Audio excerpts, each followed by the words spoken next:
Russia and China have literally lost aircraft chasing these things. So they're not Russian or Chinese. So we have a declassified British government document, which is a research document into UFOs, that points out a couple of times, actually, that about 4 Soviet pilots, perhaps Russian pilots since, were lost trying to engage these aircraft. Were killed. Does it say how? Doesn't say how. And I haven't been able to find out how. I did hear from someone, though, engaged was an appropriate term to use, so that they were trying to shoot these things down, was the implication. Okay, so if Russia, China, and the U.S. have all had this experience, then these are not. These are not. And I think that's a pretty clear assessment on the part of the military. These are not made by human beings. No.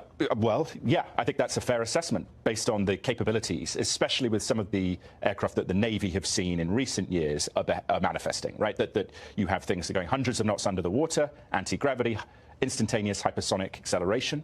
That you have basically capability performance without jet propulsion. Right. This stuff is not stuff that China or Russia have anywhere near the capability or that of. Physics can explain. Exactly. So why is the Pentagon lying about this? Why have they lied about it for so long? I mean, that's the golden question. I think one reason is that a lot of people in the Pentagon fully don't understand what this is. I think they come to the conclusion it ain't from here. Yeah. But beyond that, they're somewhat flummoxed. And you think they have come to that conclusion? Yes, confidently. They think this is extraterrestrial, just to be totally blunt about it. Or extra-dimensional, something extra, let's put it that way. It's not from this world. Not from this world, and not from Elon Musk. You know, some people say maybe it's some secret billionaire somewhere. It's too advanced.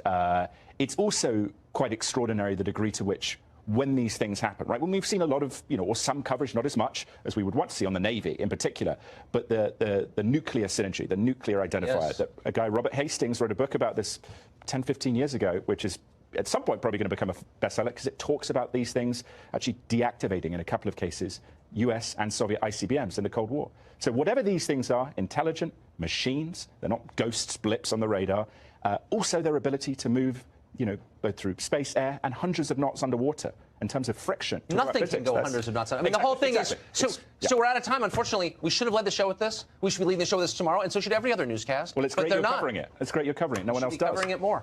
It's unbelievable. It is. Thank you. Thank you.